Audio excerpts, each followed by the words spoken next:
네, 오늘의 말씀을 먼저 본문을 분석해 보도록 하겠습니다. 그냥 쭉 읽으면 잘 모르는데 조금 말씀을 좀 분석해 들어가 보면 대략 전체적인 구조를 파악하게 되는데, 오늘 본문을 보게 되면 6가지 테마로 나눠져 있습니다. 첫 번째는 대제사장과 장로들이 예수님을 빌라도에게 넘겨주는 사건이 2절까지 기록이 되어 있고요.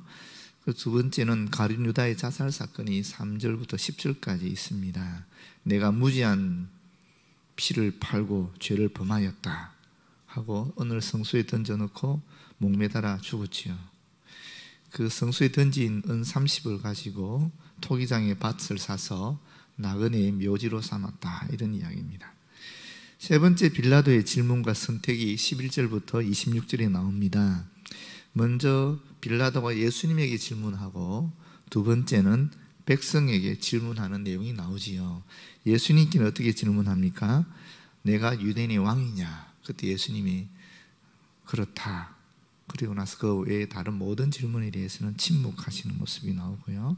백성들에게는 이 네 가지 질문을 하게 되는데, 내가 누구를 너에게 놓아주기를 원하느냐? 바라바냐? 그리스도라는 예수냐? 이게 첫 번째 질문이고, 두 번째는 둘 중에 누구를 너희에게 놓아주기를 원하느냐? 똑같은 질문을 또 했어요. 그리고 세 번째는 그리스도라 하는 예수를 내가 어떻게 하면 좋겠느냐 하는 그런 질문을 했고, 네 번째는 어찌미냐, 무슨 악한 일을 하였느냐 라는 이 네 가지 질문을 했습니다. 왜 이런 질문을 하게 되느냐 하면은, 예수께서 이 시기를 받아서, 질투를 받아서 이까지 끌려온 것을 알았고, 예수님이 죄가 없다는 사실을 그는 분명히 파악했기 때문에 계속적으로 이런 질문을 하는 것입니다. 그러나 결국 백성들은 대제사장과 서기관들과 바리새인들의 권면을 받아서 끝까지 예수를 십자가에 못 박혀야 된다, 소리 질러서 그렇게 이야기했습니다. 결국 빌라도는 밀란이 나라는 것을 보고 손을 씻으면서 이 사람의 피에 대하여 나는 무죄하니 너희가 당하라라고 했지요. 그때 백성들은 울부짖습니다. 그 피를 우리와 우리 자손에게 돌릴지어다, 그렇게 했습니다. 세 번째 내용은 군병들의 희롱이 있습니다. 27절부터 31절인데 조롱의 대관식이라고 볼 수 있겠지요. 옷을 벗기고 홍포를 입히고 가시관을 엮어서 머리에 씌우고 갈대를 오른손에 들리고 그 앞에 무릎을 꿇고 희롱하면서 유대인의 왕이여 평안할지어다. 그리고 나서는 침 뱉고 갈대로 머리를 치고 십자가에 못 박으려고 끌고 가는 모습을 보여주고 있습니다. 네 번째는 십자가에 못 박히신 예수님의 모습인데 32절부터 44절에 있지요. 그 과정은 구레네 사람 시몬이 십자가를 대신 짊어지고 가고, 또 예수님 머리 위에는 죄패로 나사렛 예수 유대인의 왕이라는 죄패가 달려있다 하는 것이죠. 그러고 나서 두 번째는 모욕을 당하는 모습이 나옵니다. 지나가는 자들이 모욕하고, 대제사장과 서기관과 장로들이 또 희롱을 하고, 심지어 강도들도, 같이 십자가에 못 박힌 강도들조차도 욕을 하는 모습이 나옵니다. 그 내용은 남은 구원하였으며 자기는 구원할 수 없냐? 너는 이스라엘 왕이라 그랬는데 지금 십자가에서 내려와라. 그러면 우리가 너를 믿겠다. 이런 내용들이죠. 이게 영화로도 만들어진 거 아시죠? 그죠? 최후의 유혹이라는, 예수 그리스도의 최후의 유혹이라는 그런 영화도 이 부분을 갖고 사실은 만들어졌습니다. 다섯 번째, 십자가의 죽으심의 내용이 45절부터 56절에 나옵니다.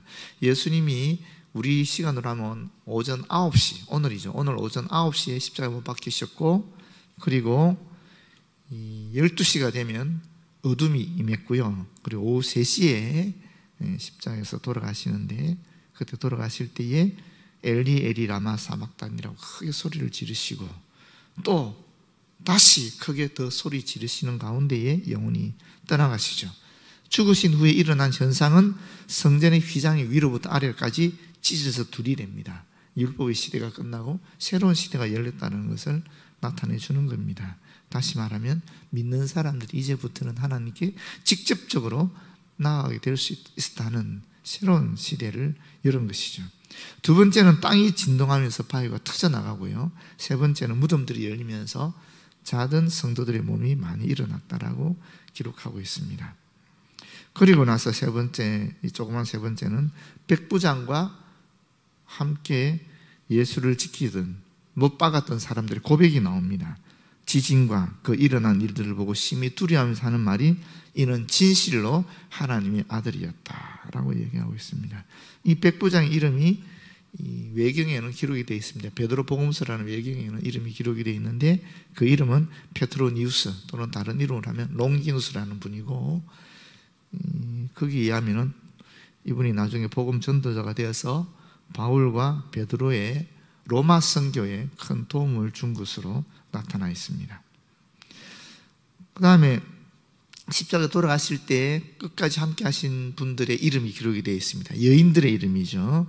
갈릴리에서부터 예수님을 섬기면서 따라온 여인들입니다.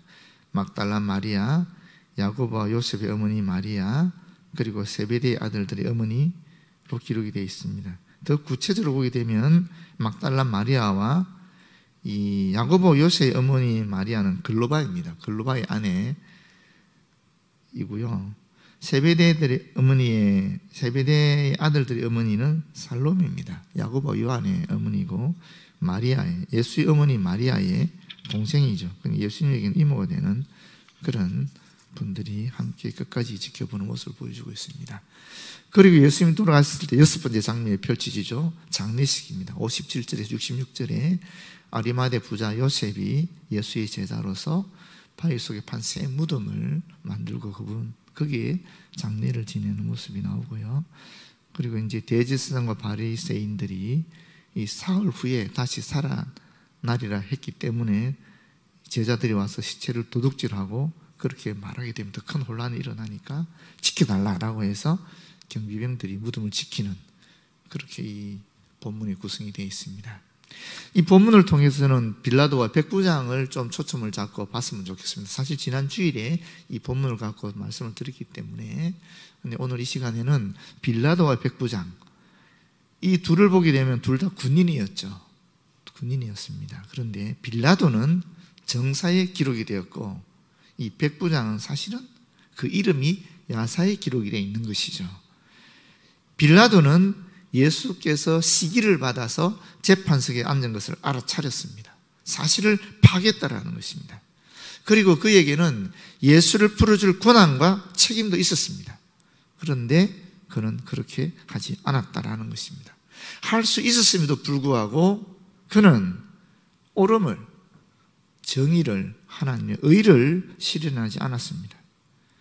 비록 자신은 책임이 없다라고 하면서 손으로 씻었지만은 그럼에도 불구하고 역사는 그의 책임임을 분명히 지적하고 있습니다. 특별히 우리 사도신경에 본디오 빌라도에게 고난을 받아 이렇게 기록하고 있는 것입니다. 나는 죄 없어, 나는 상관없어, 너네들이 책임이 있으라고 했음에도 불구하고 역사는 그렇게 얘기하지 않는다라는 것입니다. 그는 있는 그대로의 사실을 직시하지 않았습니다. 그리고 그 사실을 그대로 받아들이지도 않았습니다. 결국 예수를 죽게 만들었다는 것입니다. 백부장은 비록 그 이름이 정사에는 기록되지 않았지만은 야사에 남아있지요. 군인으로서 명령에 순종했고 자신의 직무를 충성스럽게 감당하는 그 일상의 삶 중에서 실제로 그가 보고 경험하면서 알아차린 있는 그대로의 사실을 직시하였습니다. 그리고 그 사실을 그대로 받아들였습니다. 그래서 그는 예수께서 하나님의 아들이심을 고백하게 되었다라는 것입니다. 우리가 이런 두 사람을 비교해 보면서 결론적으로 말씀드리면은 세 가지를 또 우리가 파악할 수 있으리라고 여기십니다. 첫 번째는 뭐냐면 권한이 크면 책임도 크다라는 것입니다. 사실 직분이 올라갈수록 영향력이 커질 수밖에 없습니다. 빌라도는 총독이었고 백부장은 그의 부하로서 100명의 부하를 거느린 지휘관이었습니다.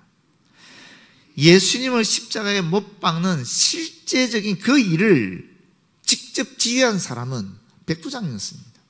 실제로 예수님 못 박는 책임은 백부장이 있었습니다. 그러나 그 누구도 그 백부장에게 책임을 묻지 않습니다. 왜 그렇습니까? 그는 그저 명령에 순종했을 뿐이기 때문에 그렇습니다. 자신의 직무에 충실했기 때문에 그렇습니다. 오히려 예수를 십자가에 못 박는 그 최종 판결, 그 결정의 책임은 빌라도에게 있었기 때문에 그렇습니다. 권한이 커질수록 책임도 커지는 것입니다. 교회에서도 직분이 올라갈수록 사실은 영향력도 커지는 것이고 교회 일에 대한 책임과 권한도 많아지는 것입니다. 두 번째, 빌라도는 예수를 살리고 죽일 권한이 있었습니다. 또 예수님이 시기를 질투를 받았다라는 것도 알았습니다. 그렇지만 그는 결국 예수님을 죽음으로 내몰았습니다. 왜 그랬습니까? 사람의 눈치를 보았기 때문에 그렇습니다. 우리는 어떠합니까? 과연 우리는 하나님 편에서 생각하는가? 아니면 사람 편에서 생각하는가? 우리가 어떤 선택을 할 때에 과연 우리는 하나님의 눈치를 보는가? 아니면 사람의 눈치를 보는가 하는 것입니다. 여기 바로 우리가 빌라도의 편에 서는가 아니면 백부장의 길에 서는가 하는 것이 놓여 있다라는 것입니다. 세 번째, 백부장과 빌라도의 가장 큰 차이점은 무엇이라 그랬습니까?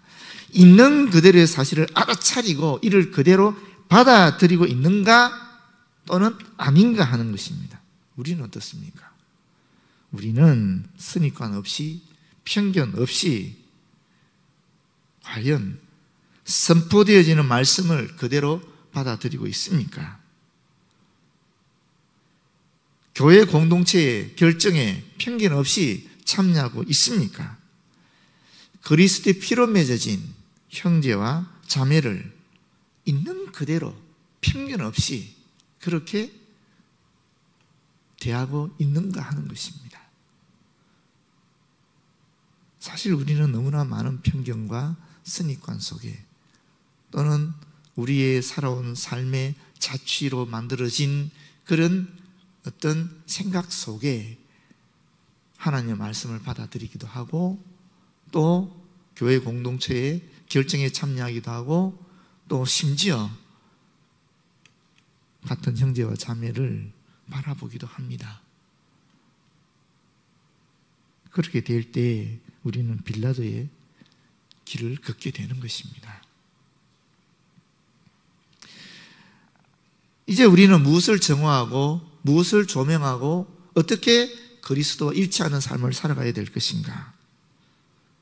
편견을 정화하고 있는 그대로의 사실을 직시하는 그런 조명의 영적 훈련을 하여야 할 줄로 믿습니다.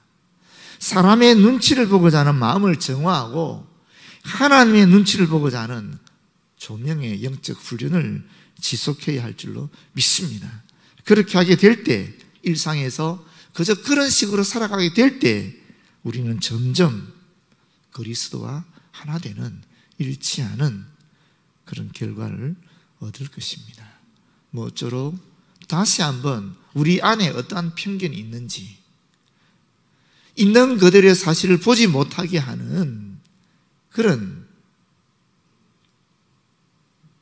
막힌, 닫힌 눈, 닫힌 마음이 있는지를 다시 한번 우리가 알아차리고 우리 안에서 더욱 그리스도의 빛으로 조명이 된 있는 그대로를 직시할 수 있는 용기, 있는 그대로를 받아들일 수 있는 그런 은혜를 주님께 간구하면서 그리스도와 더욱 하나 되는 모습으로 나아가는 그런 저와 여러분 되었으면 참 좋겠습니다. 기도하겠습니다. 아버지 하나님, 너무나 많은 편견 속에 너무나 많은 사람의 눈치를 보는 두려움 속에 갇혀서 주님께서 베풀어 주시는 이 은총을 있는 그대로 알아차리지도 못하고 또 받아들이지도 못하는 이 죄인의 모습을 발견하게 됩니다.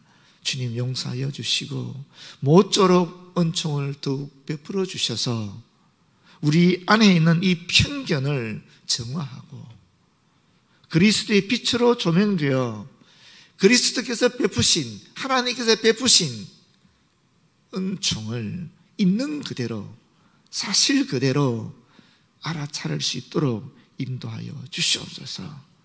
그리고 그렇게 날마다 한 발자국 한 발자국 정화하고 조명하며 그리스도와 하나 되는 저희들 되어지도록 인도하여 주시옵소서.